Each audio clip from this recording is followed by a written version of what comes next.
Ang pera kahit gaano karami, hindi mo madadala sa langit. Tandaan niyo po yon.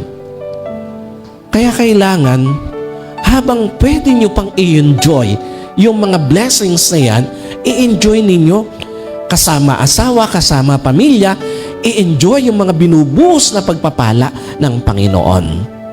So kung binigyan ka ng Diyos o binibigyan ka ng Diyos ng kalakasan, wala kang sakit, i-enjoy ninyong mag-asawa ang buhay. Mag-travel kayo, mamasyal kayo hanggat gusto nyo, hanggat kaya nyo.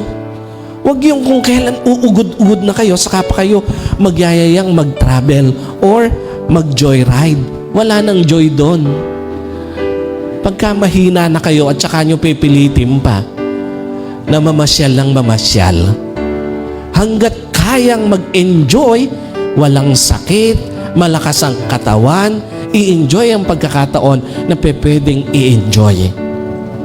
Huwag kung kailan, again, hindi na makabangon, saka pa kayo magpipilit na i-enjoy ang buhay. No, hindi nyo na may enjoy ang buhay pag nandoon na kayo sa sitwasyon na yon ng buhay.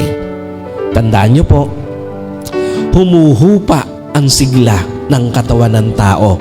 By choice or by nature, hihina ka.